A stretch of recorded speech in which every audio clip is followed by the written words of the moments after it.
Chapter 2, Inevitable Breaking Point. I have a question for you. Will cars always have to stop at the red light?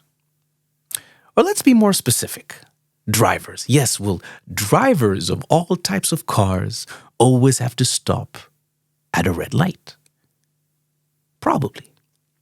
At least slow down, right? Especially if there are other vehicles present. For let's be honest with each other.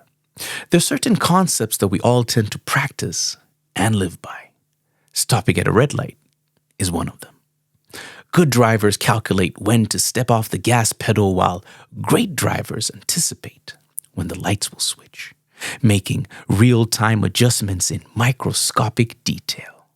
Experiencing a cruise while constantly hitting the green light can feel quite soothing. It feels like winning, doesn't it? I hope you've been blessed to have heard of an author named Malcolm Gladwell. I stumbled upon his work at a time where my thoughts were perfectly aligning with the outcome of all of my previous hardships. I recall a statement he made in regards to the key to achieving true expertise in any skill.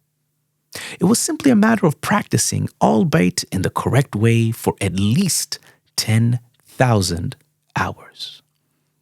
I understood that to get that feeling, I'd have to practice some one thing for at least 10,000 hours. Yes, it led me on a couple of side quests, but that's for later on. Apart from his amazing collection of writings, I stumbled upon The Tipping Point. It spoke about a specific concept titled The Law of the Few. It states that in order for any widespread popularity to be attained, a few key types of people must champion an idea, concept, or product before it can reach a tipping point. Gladwell goes to lengths to describe in great detail about connectors, mavens, and salesmen. I took particular interest in the behavior of the connectors. It seemed nothing less than evident that there was real power in connectivity. Real power. Everyone needed to stop at the red light. There existed urgency. After reading the book, I realized that if you and 20 other people would scream at the same time in public, it would draw a sense of attention in your direction, and without a doubt, at some point in time, the intensity of that attention will start to fade. About a decade after reading The Tipping Point, life went on and I started to teach at a high school that blessed me with great conversations with incredible individuals. One of those individuals was Peter. I recall how this man casually walked into our office one day wearing an even greater smile than usual.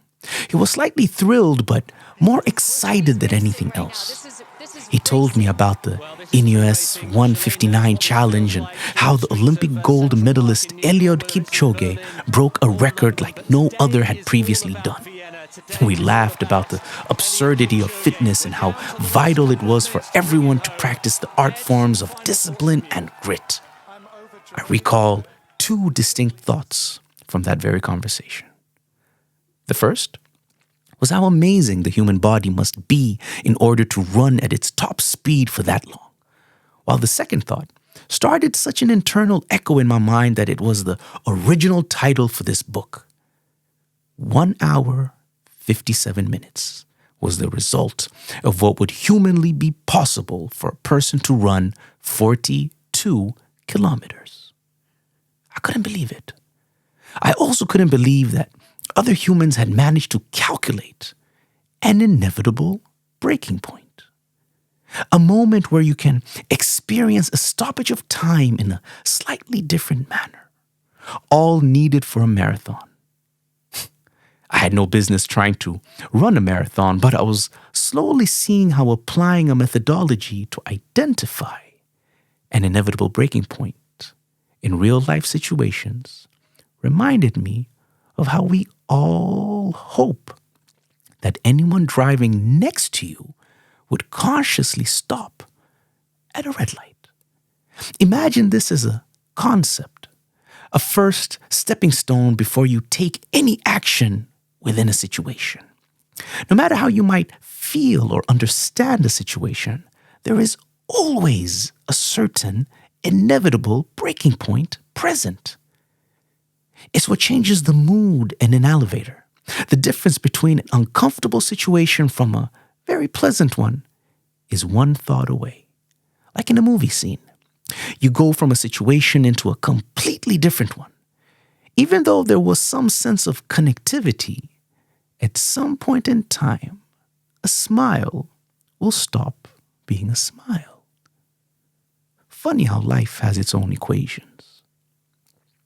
But let's take language as a notable example. I'm not sure how many hours are needed in order for you to pass an official language exam, but imagine if you knew that the arbitrary number needed of grammar, 20 hours, speaking, 100 hours, listening, 100 hours, etc. If you knew with certainty that all you needed was a specific acquired number from each category, then ask yourself the following question. How long would it take you to acquire those 100 hours? Now I know, it may sound like a stupid question, but let's be honest with one another. Just because it takes 100 hours, 4.1 days, won't mean that it would take you 4.1 days to get the job done. Every time you stop acquiring those language skill sets, the longer it takes you to fill out the hours needed in order for things to act accordingly. You're wasting time by not looking for an inevitable breaking point. An experienced truck driver in a country near you would have once said, pay close attention to your blind spots when you're in movement on any road. What was supposed to take 100 hours, 4.1 days, seems to have multiplied to 40 days, 960 hours. Driving when not being conscious of your blind spots is a hazard by default. That means the more accurate equation would be that it's 960 potential hours. You just lost 860 hours looking for the right reasons, disguised as the beautiful word motivation to get back on track. I'm allergic to motivation. Not as a concept, but as the golden ticket that you think you need in order to start any process in getting back on track. And in any process, must hide the keys to an inevitable breaking point. Identifying it will require you to activate your state of consciousness from passive to active. But it's easier to do so when you know that you must find the inevitable breaking point. If you don't, you might be losing time rather than winning time. For instance, no one can run a full marathon in 20 minutes. Even Kipchoge would at least have to run for an hour and 57 minutes. That sense of time is an inevitable breaking point that I'm referring to. Not only for him, but for all that want to run a marathon. There's great wisdom that hides beneath the surface of knowing which components are needed to find an inevitable breaking point. I'll be exploring several of them in this book. The equation is simple. Find the inevitable breaking point by finding which subconscious components are needed in order for a situation to change. I call these keys. The quicker you find out which keys are needed in order for a situation to change, the quicker you'll be able to navigate how you'll be able to stop at your own red light.